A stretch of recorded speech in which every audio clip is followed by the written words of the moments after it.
Hola, les saludo con mucho cariño y agradeciendo a Dios que podemos hacer esta emisión. Vamos a el trabajo del discipulado pastoral y pues con el gusto de estar en esta actividad. Estamos en el libro de Hechos, estamos en el capítulo 19 del libro de Hechos. Es todo un capítulo largo del versículo 1 hasta el versículo 22. A mí me gustaría que me hicieran favor de leerlo en casita con calma.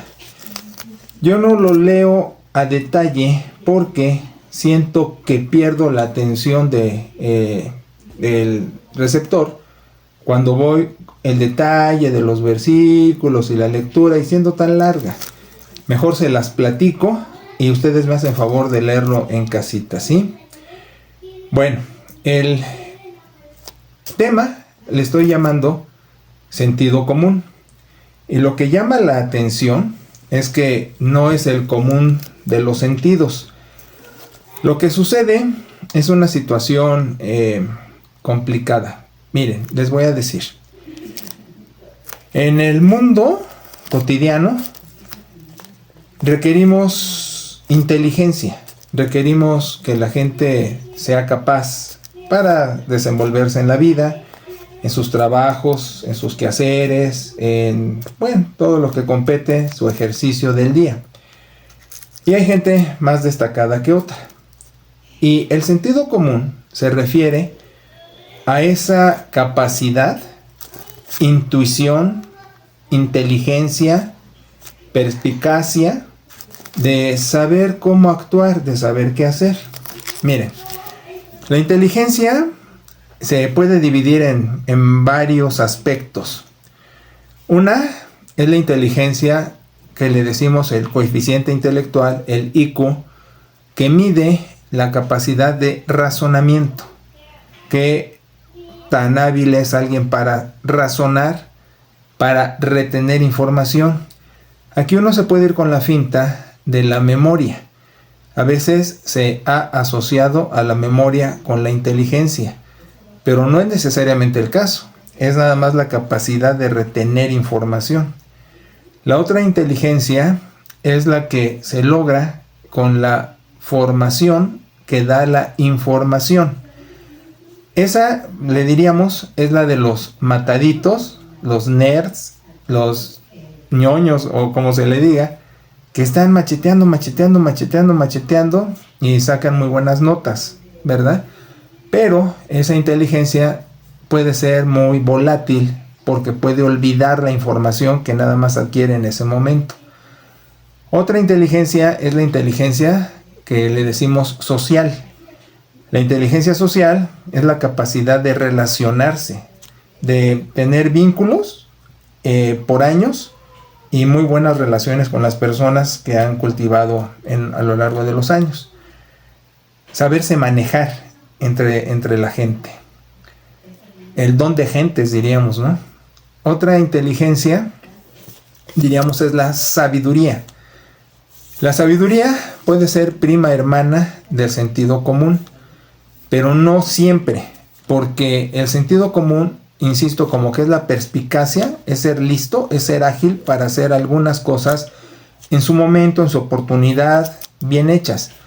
La sabiduría es cómo manejo el bagaje de información que tengo y el sentido común. Ser sabio implica la capacidad de todo lo que tengo, todo lo que soy, todo lo que me constituye de formación, de información, saberlo emplear. Entonces diríamos que todo esto es muy semejante, pero tiene sus aristas, tiene sus diferencias. Por ejemplo, la Escritura dice, el principio de la sabiduría es temer a Dios. Sí, por supuesto, respetarlo, honrarlo, porque temer no es tenerle miedo, aunque lo implica. Es decir, saber que con el Señor uno puede bromear, puede jugar, puede ser su cuate, pero a la vez tener el entendido de que pues es Dios Señor y que con Él no se juega en el sentido cuando es serio, cuando las cosas son en serio, con él bonitos y cooperando, ¿verdad? Bueno, entonces también el libro de Proverbios insiste en adquirir sabiduría, en adquirir inteligencia, y ahí reitera con 2 palabras la misma idea de ser capaces de informarnos, de retener información, de saberla usar, pero también lo que estoy diciendo, de saber usar con agilidad el momento, mi comportamiento, mi actuar, mi hablar, mi ser, mi estar en lo que me estoy desenvolviendo. Ahora, el pasaje es sentido común, y el pasaje es sentido común porque el apóstol Pablo está en Éfeso y allí la gente vitorea a su diosa Diana de los Efesios. Diana, podría yo echarte un rollo, pero no es sentido común echarte un rollo acerca de Diana porque me desvío del tema, pero te voy a decir que era la diosa de Éfeso. Así como puedes entender que hay otras sociedades que tienen sus dioses, sus diosas, y son más importantes que el mismo Dios. Entonces, esto es similar.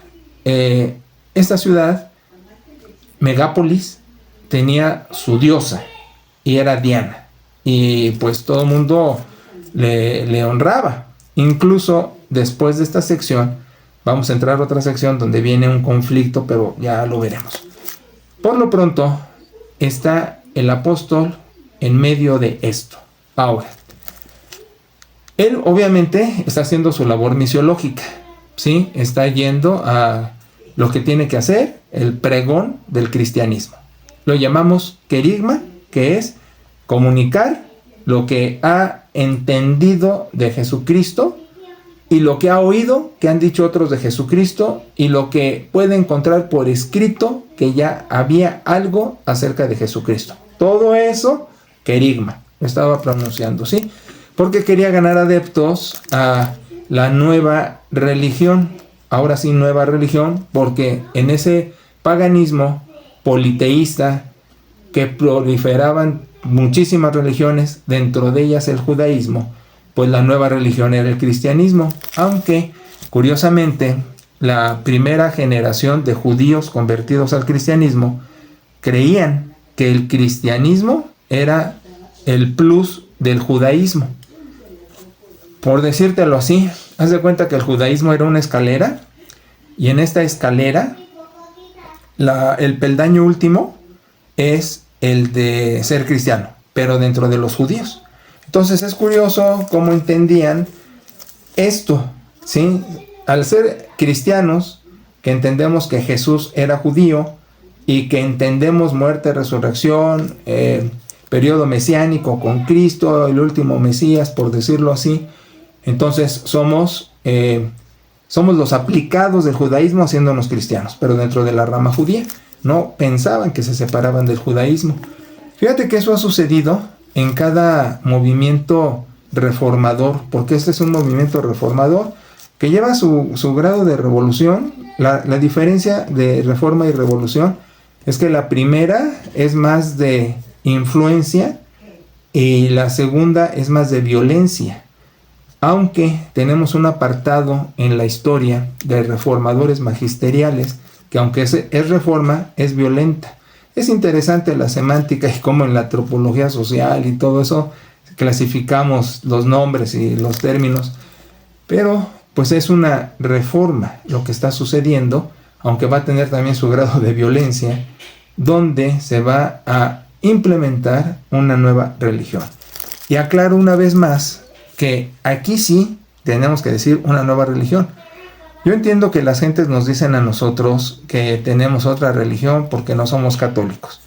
Y es lo que digo, que nos falta mucha información, porque el cristianismo per se, el cristianismo en sí, es una sola religión.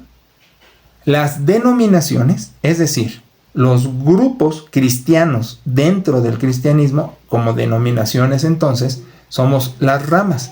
Y dentro del cristianismo tronco está la rama cristiana católica, como está la rama cristiana bautista, como está la rama cristiana presbiteriana, etcétera. Así hay varias, ¿sí? Entonces no somos otra religión porque tenemos el mismo Dios, tenemos la misma Biblia, etcétera. ¿Qué es la diferencia? la hermenéutica, cómo interpretamos las escrituras o el sentir cristiano, y por eso estamos en distintas ramas, pero del mismo tronco.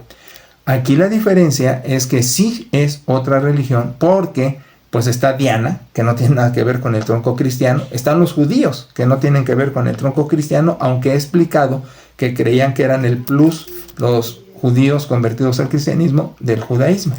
Ahora bien, sentido común, porque Pablo, al entrar a Éfeso, cuando están echándole porras a Diana y está el alboroto que dura 2 horas, dice el pasaje, que por 2 horas le están festejando a Diana y echando porras. ¿Te imaginas un griterío que dure 2 horas? Nosotros hemos visto fanáticos de artistas o de deportistas que sí vitorean y sí se prolongan, y en un concierto pues permanentemente están vitoreando al cantante, al artista, pero 2 horas de puras porras donde no haya participación del artista, por decir, eso es la diferencia, ¿no? Entonces son 2 horas dadas a estar aplaudiéndole, gritándole, echándole porras, vitoreando a Diana. El sentido común es que el apóstol Pablo no pelea. Fíjate, incluso dice el texto que el apóstol Pablo, oye, creo que no estoy bien seguro si te di bien el pasaje, pero creo que no lo di bien. Es Hechos 19, ¿sí?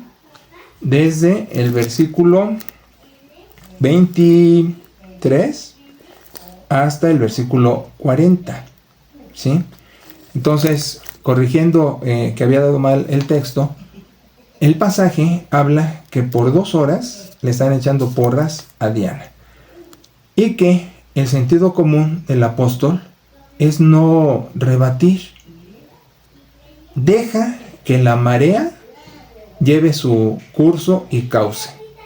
No polemiza con la gente. Evidentemente el apóstol tendría que decir que es un error la adoración a Diana como una estatua, como un ídolo, como una representación de la imaginación hecho diosa. Pero no lo hace. Y el sentido común, aquí diríamos jugando, ¿no? Es que no fue miedo, fue precaución. Pero el sentido común fue dejar a la gente, porque incluso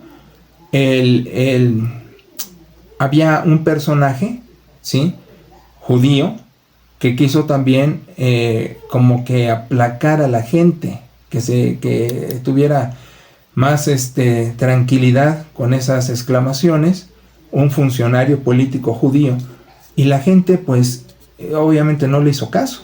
Entonces lo sensato fue precisamente estar aplacados, ¿sí? El apóstol estar aplacadito, tranquilo, sin echarles problema. E incluso, fíjate, se avienta la puntada del apóstol de decir que no iba a contradecir su algarabía, no iba a polemizarla. Esto no quiere decir que el apóstol no lo fuera a hacer. Vamos a ver más adelante que lo hace, y lo va haciendo con sentido común, con inteligencia. Sentido común, que no es el común de los sentidos, ¿verdad? Si tenemos vista, tacto, oído, etcétera, no es tan común. El sentido común, que debería ser común, no es tan común. Ahora, empecé diciendo que todos queremos gente pensante donde quiera que nos desenvolvemos, y que encontramos gente que pues no es tan juiciosa, por usar sinónimo de que piensa, ¿no? Y tenemos conflicto cuando manejamos por gente que no hace las cosas pensando. Tenemos conflicto con gente en el trabajo que piensa de un modo extraño y que hace las cosas raras, con subalternos, con jefes, con colegas, donde quiera que nos desenvolvemos. Y otro medio donde pasa lo mismo es en las iglesias. Una situación que se ha visto por muchos años es que el sentido común no está a flor de piel en las congregaciones. Tenemos varios obstáculos. Uno, pues es la ignorancia. La ignorancia, que como falta de formación con información, hace que se hagan las cosas supersticiosamente. Es decir, así las hacemos porque si no las hacemos así nos va a ir mal o no nos va a bendecir Dios, cosas así, ¿no? La ignorancia. Otra, la tradición, que por no ejercer mi sentido común, las cosas las vengo haciendo como las vengo haciendo. Un ejemplo de eso, por ejemplo, vaya las expresiones, es que una dama hacía un pastel y para hornearlo le recortaba las puntas al pastel. Y así lo hacía, porque así se lo enseñaron. Entonces alguien queriendo averiguar el origen de por qué le cortaban las puntas al pastel, va hasta con un antecesor. Oye, ¿desde cuándo le cortan las puntas? Desde que no entraba el pastel al horno en el recipiente. Entonces en ese momento lo hicieron así, pero el que fue enseñado, aunque cabía el pastel en el horno bien, etcétera, pues le cortaba las puntas porque así se lo enseñaron. Entonces es una arrastrada de ideas o de prácticas que en algún momento tuvieron su valor. La historia eso nos grita. Las cosas en la historia nos informan que así se hizo con los personajes de su tiempo porque esa era la razón de ser. Que las vengamos arrastrando hoy sin sentido común, sin inteligencia, es la práctica de la tradición, por ejemplo. Con esto no quiero decir que tenemos que despojarnos de la tradición. La tradición es muy importante, la tradición es ropa. La tradición es ropa. Nos cubre, nos quita lo desnudo, nos protege del sol, del frío, del aire, de la lluvia. La tradición es necesaria. El único punto es actualizar la tradición, que la forma acompañe al fondo y no que la forma le gane al fondo. Eso es de lo que hablamos. Ninguno nos vestimos como los franceses en el siglo XVII, ¿te imaginas? ¿Sí los has visto? Con sus pelucas blancas y sus mallas, los hombres. No, pues, ¿cuándo nos íbamos a vestir así? Ni somos franceses ni estamos en el siglo XVII. Pero lo curioso es que sí tenemos ideas religiosas del siglo XVII y que son de Francia. Entonces vuelvo al punto. La tradición también se actualiza. Cubre la cáscara al fruto, cubre la ropa al personaje, pero es actualizado. No nada más traído de inercia, como el ejemplo de cortar las esquinas del pastel. Entonces, como te estás dando cuenta, el sentido común es una virtud dentro de las iglesias, porque realmente, aunque hay gente inteligente, aunque hay gente preparada, aunque hay gente capaz, por la cuestión religiosa y la inercia de cómo se vienen haciendo las cosas, el sentido común sale sobrando. Yo te invitaría, quizás no es la práctica, pero yo invitaría a todas las personas que se preguntaran y se contestaran por qué ciertas prácticas o ciertas informaciones dentro de las congregaciones. Y te vas a dar cuenta que no se hace eso. Dentro del grupo que tenemos en Europa, Berry en Alemania, Caro y Néstor en Italia, Lu en Monterrey, ese grupo es un grupo muy inteligente.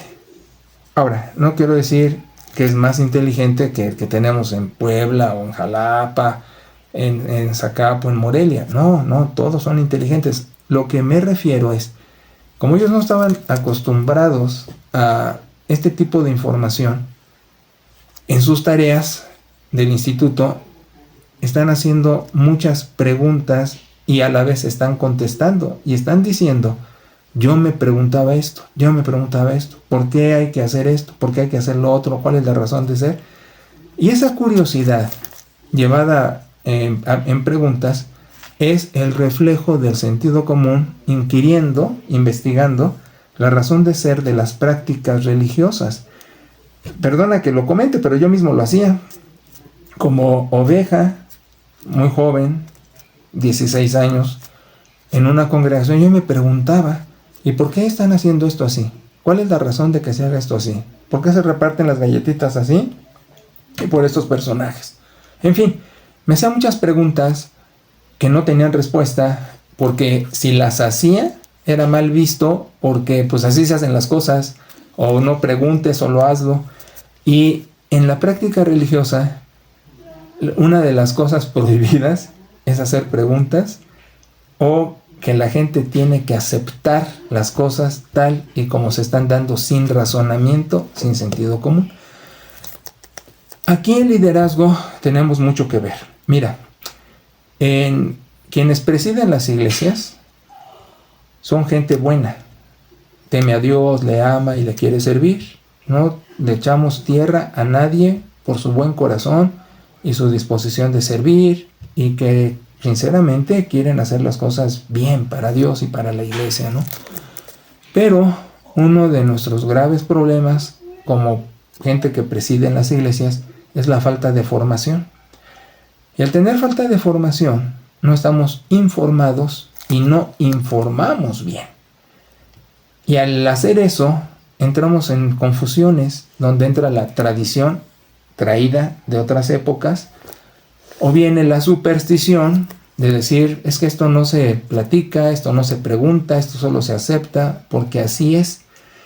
Y este ejemplo de lo que está pasando aquí con el apóstol Pablo, a mí me llama mucho la atención esa capacidad y ese sentido común de no antagonizar con la gente en su momento eufórico, de respetar incluso su expresión. Todos estaban así bien acelerinos, todos estaban, incluso los acusan, dice el verso 37, que los acusan de blasfemar contra la diosa Diana. Y el apóstol, una de las cosas que va a mencionar es que él no estaba blasfemando, no está polemizando. El apóstol no está en conflicto con la gente allí. Entonces, el sentido común es que quienes presidimos las iglesias debemos de manejarnos. Te voy a dar varios ejemplos de lo que no sabemos hacer bien. Cuando nuestro discurso es tremendamente prolongado, con una información que, como los tamales de chile, dulce de manteca, le pega todo, pero no le pega nada, ¿no? Como una cazuela de mole que se cae y se rompe y salpica para todos lados. En vez de ir en un punto, divagamos y perdemos mucho tiempo. Cansamos a la gente. Yo espero no estarte cansando, estoy fijándome en el reloj. La otra es que con eso queremos a veces apantallar. Ha sucedido que quienes damos un discurso y tenemos, por ejemplo, doctores, queremos usar ejemplos médicos o hablar de medicina, ¿no? Leímos algo por ahí y queremos como que ponernos en tono con los doctores, ¿no? Otros, por ejemplo, caemos en el error, y muy común, de leer por ahí y creer que ya sabemos manejar los idiomas bíblicos, y caer en el error tan crucial, que es decir, que dicen los originales, y no hay originales de la escritura. Cualquiera que tenga un poquito de formación se va a dar cuenta que los libros bíblicos no tienen los originales. Se perdieron, se quemaron, los destruyeron. Hay copias más viejas, y por viejas estamos hablando de siglos. No son recién, no están calientitos los pergaminos, o sea, pasó mucho tiempo. Entonces, querer presumir eso. Y otro error que realmente es un verdadero problema es manejar términos de los idiomas bíblicos desconociendo los idiomas bíblicos. Luego, que en Monterrey es académica, da cátedra de idiomas, creo que en el Tecnológico de Monterrey. Y no solo de inglés, que es lo usual, da alemán, francés, italiano, o sea, la mujer es políglota. Una vez me dijo, tienes razón, pastor, porque si queremos hablar de una palabra en el idioma en que se escribe esto, pues tenemos que conocer el idioma y la cultura del idioma, porque muchas veces las palabras están expresadas culturalmente, no etimológicamente. Entonces, más de las veces caemos en graves errores queriendo apantallar. Y también nos pasa esto.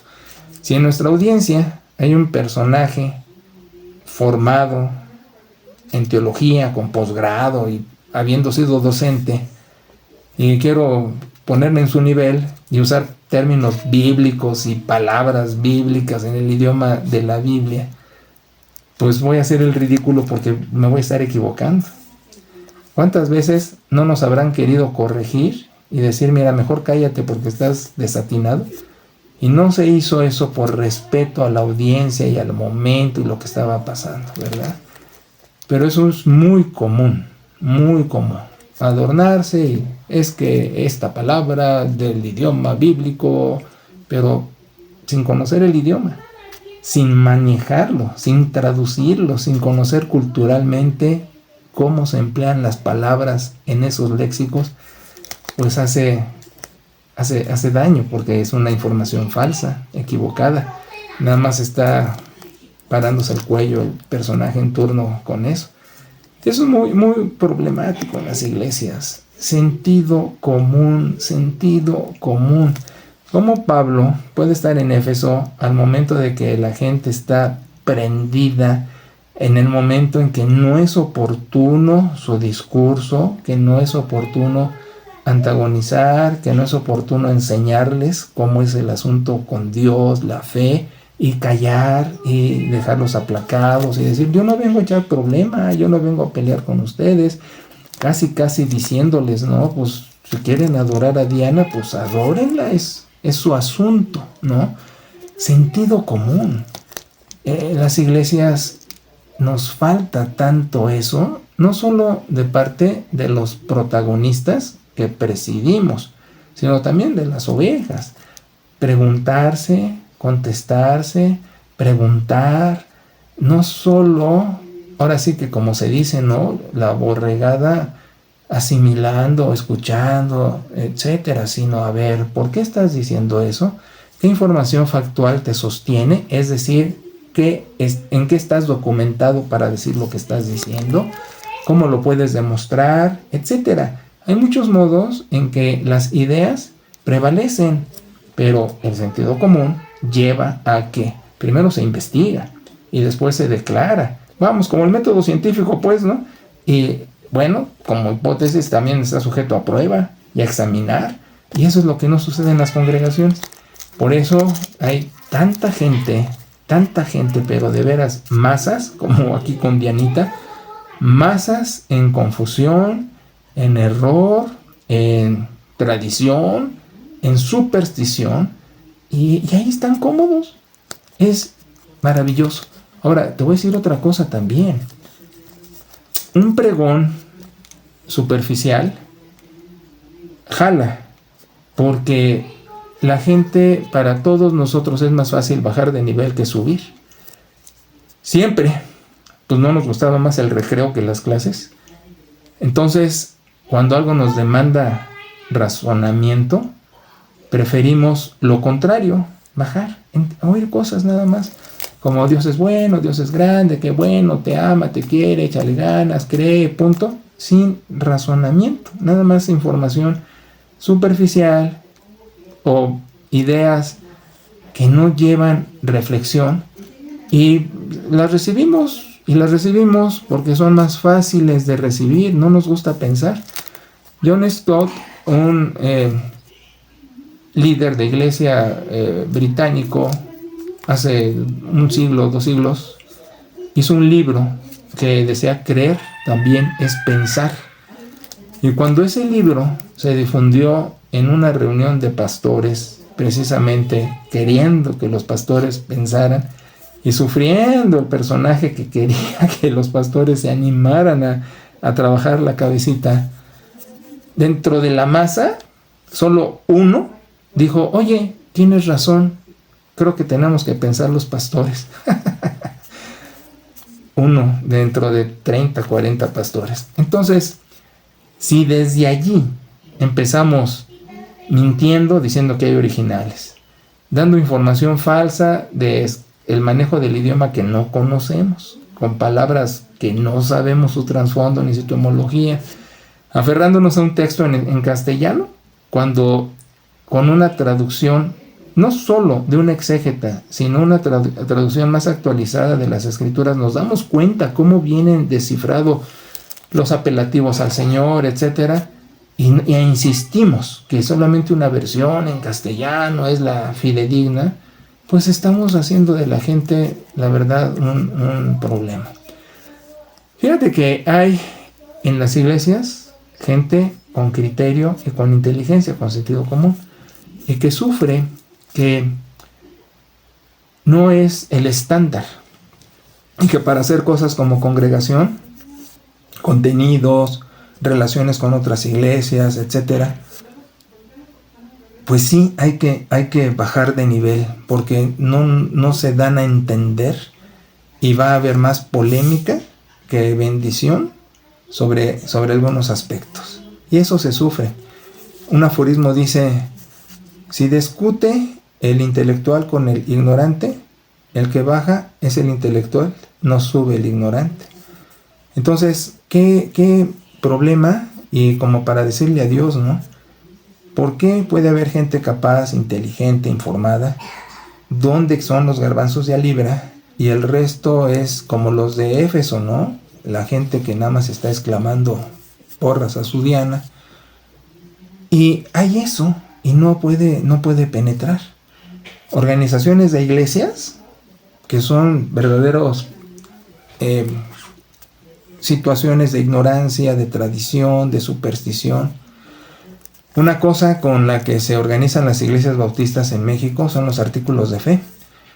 Se ignora que esos artículos de fe son de la confesión de Westminster presbiteriana del siglo XVII, que la denominación bautista se los fusila para no pensar, pues son presbiterianos, no son bautistas, pero con eso se organizan iglesias. ¿Te imaginas? Los interrogatorios a la membresía para su organización es en base a eso.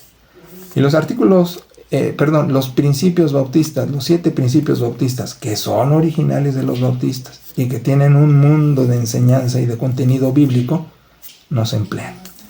Entonces, pues, esas son las ironías. Esas son las ironías. Entonces, el sentido común no es el común de los sentidos. En las iglesias, menos. Con nosotros, los que protagonizamos y presidimos, menos. Y cuando articulamos la fe y queremos lucirnos o mentir que hay originales o decir que conozco la palabra hebrea o griega sin manejo del idioma, sin traducirlo y nada más porque lo vi en un librito y ya me lo estoy fusilando, o creer que nada más esta versión en español, Reina Valera, es la dictada por Dios, y tardarme las horas confundiendo y revolviendo ideas y confundiendo a la gente, cansándola.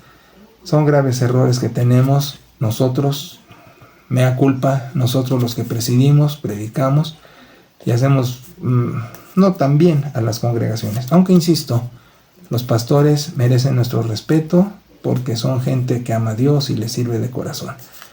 El único problema es que el sentido común no es el común de los sentidos. Y en este párrafo, el apóstol Pablo nos da una lección de sentido común. Bueno, aquí lo vamos a dejar. Muchas gracias por su atención. Bendiciones y saludos para todos.